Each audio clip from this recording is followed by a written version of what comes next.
So if there's one criticism I've had for the SpongeBob show is that for many years it's been running out of steam.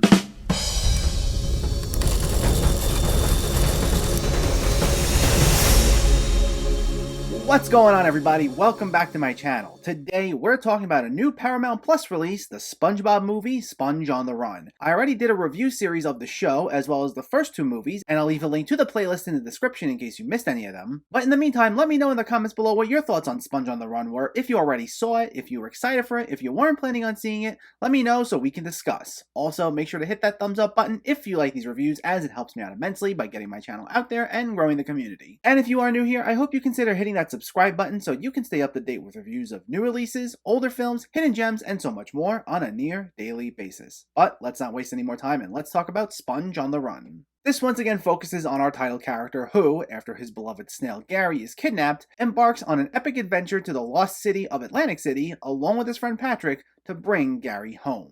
This is written and directed by Tim Hill, who also co-wrote the first movie and was also briefly a writer on the original show. He also directed such classic films like Alvin and the Chipmunks and The War with Grandpa.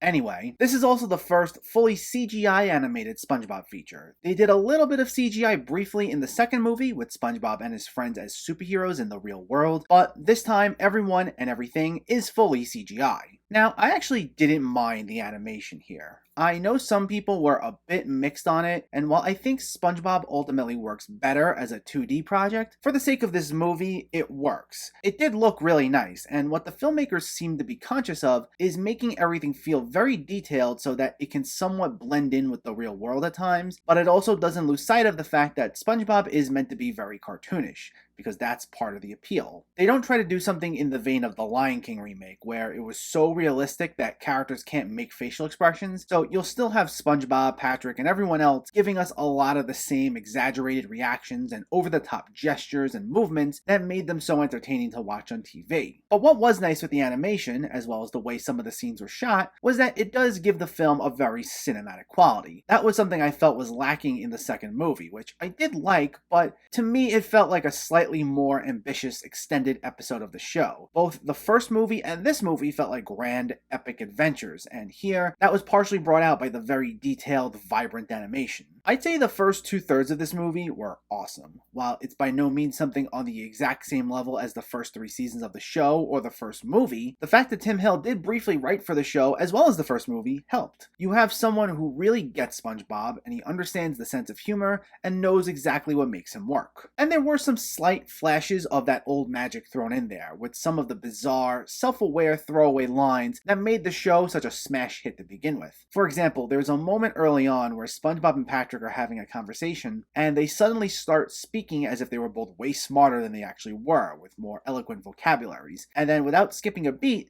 they both realize what they're saying, and it causes both of them to freak out. As a whole, the humor still felt broader than it did during the time Steven Hillenburg was on the show, and by the way, the film does a nice little tribute to him at the end. But thanks to the voice actor's great sense of timing, as well as Hill's direction, a lot of it stuck with me. I was kind of shocked by that, given I've been totally underwhelmed by most things SpongeBob related after the first film. Maybe it's because I went into this with lower expectations that it worked for me. I'm sure if I was still watching the newer episodes of the show to this day and repeatedly found myself underwhelmed episode after episode, maybe I'd feel more of the same here. Not sure. But like the other 2 movies, SpongeBob and Patrick do find themselves briefly in the real world here, though it's halfway through the film this time and not at the end. Now, there seems to be some mixed reactions towards this, as this is where we get hit with a lot of the celebrity cameos. And it has SpongeBob and Patrick enter this western setting, where they first meet a character named Sage, played by Keanu Reeves, who I thought was the best of all the cameos here. It's Keanu's actual face inside an animated bowl of sage, and he also imparts sagely wisdom on SpongeBob and Patrick.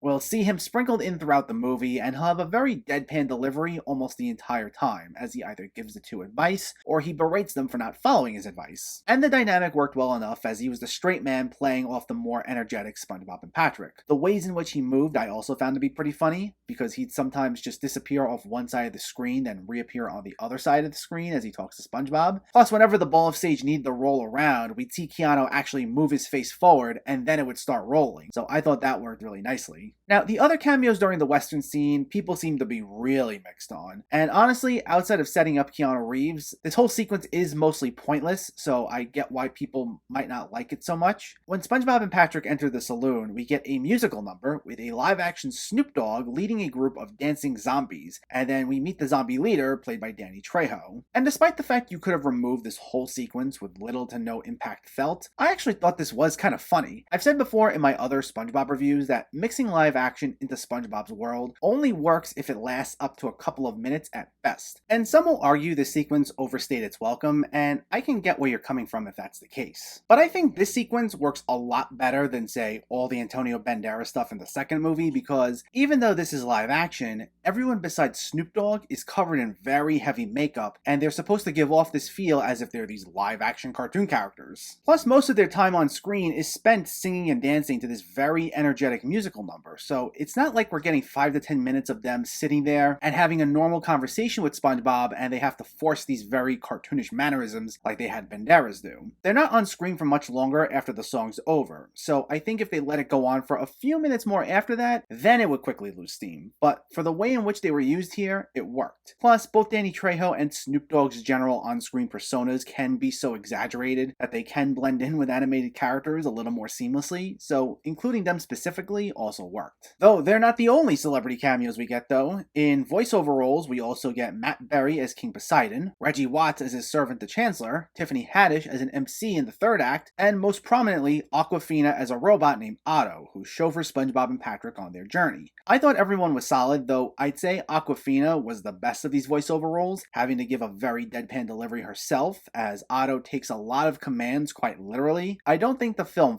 fully utilized her to her comedic talents, as it's a very one-note character, but Aquafina still managed to make it very funny. Another sequence people seem to be more mixed on is when SpongeBob and Patrick get to the lost city of Atlantic City and immediately develop a gambling addiction. I honestly thought this was one of the funniest scenes in the movie, to be honest, because this is such peak SpongeBob in my mind. The way the scene's presented is in this very energetic montage set to Livin' La Vida Loca, and we watch SpongeBob and Patrick scene after scene partying and taking huge risks with all their money they earned, yet they're still extremely optimistic even when they lose everything. And I mean, that's kind of always been what SpongeBob's been about. It's this young adult with a very childlike innocence who just sees the world with this huge sense of optimism. Even when he takes on more adult things or he starts to find himself in trouble or doing something counterproductive, he still has a huge smile on his face, usually only broken if someone explicitly tells him there's a problem. And I felt that's what was captured in this sequence. Honestly, this was one of the funniest SpongeBob sequences between the show and movie I've seen post-Hillenburg. Now, I think if the film kept the same momentum it did going into the third act, it would have been an incredible movie overall. And to be clear, it's still very enjoyable to me. I had a really good time with this. But the third act is where it becomes a little weak. I didn't hate it, and I totally get why people do hate it, but it still wasn't on par with everything we got up until that point. So to backtrack a bit, the film does try having a big emotional core like the first movie did. It really leans into SpongeBob's relationship with Gary. We get sequences showing how much Gary means to SpongeBob, which is something that was also nicely established in the show, and early on, without slowing down too much,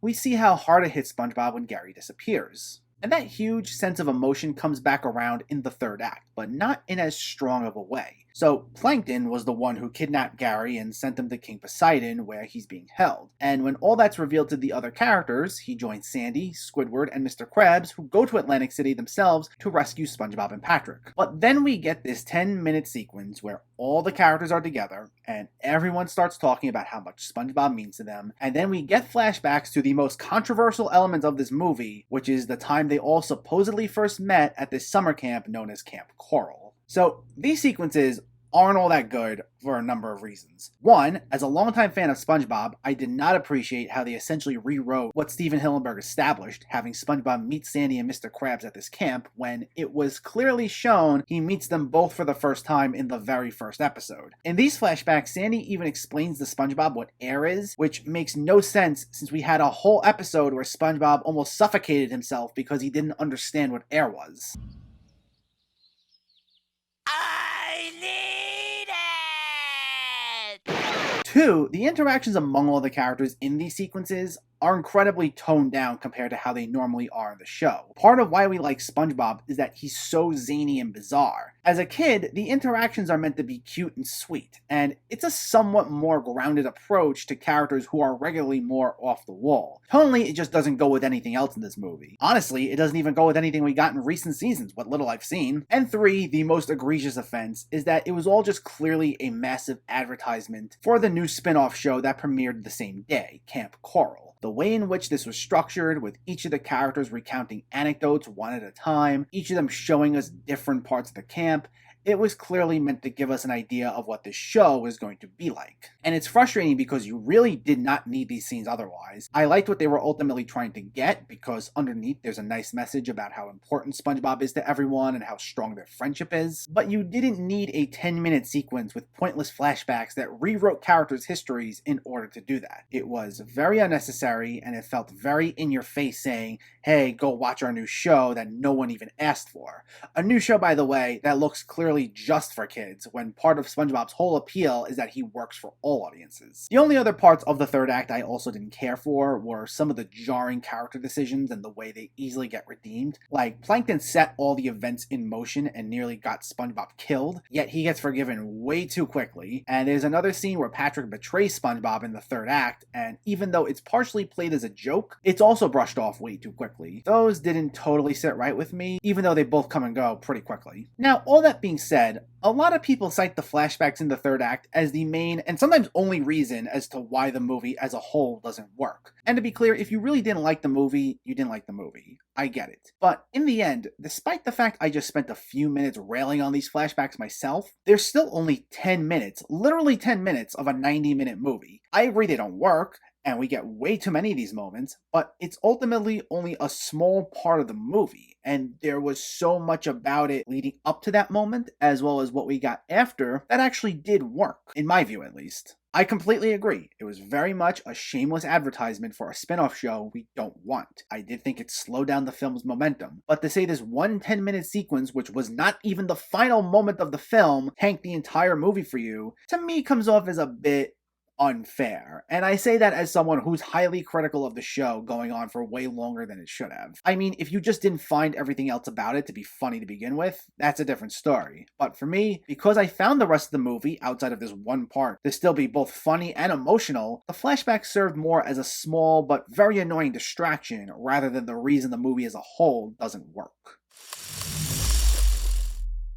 Honestly, I really enjoyed this. It had its problems, sure, I don't deny that. But those problems didn't ruin the entire movie for me, as they were only a small part of the film at the end of the day. And sure, even when it's at its best, it's not on the exact same level as, say, the first movie, or the best episodes of Steven Hillenburg's time on the show. But I still had a lot of fun with it. It's zany, wacky, and bizarre enough that it had me laughing pretty consistently, all while maintaining that emotional core that makes SpongeBob so appealing to all audiences. I know I'm probably going to get some crap for this, but the SpongeBob Movie, Sponge on the Run, gets an 8 out of 10. I'm sure this will lead to a very friendly discussion for sure. But now that I've reviewed this, as well as the other 2 movies, stay tuned as I'll have a ranking video out of all 3 films out shortly. But in the meantime, let me know, did you see Sponge on the Run, or are you planning to see it, and what were your thoughts? Did you like it as much as the other 2 movies? Not as much? Let me know in the comments below so we can discuss. Also, if you enjoyed this video, please like it and share it, and for more movie reviews and film discussion, please make sure to hit that subscribe button to stay updated. Thanks for watching everyone, and keep having fun with film.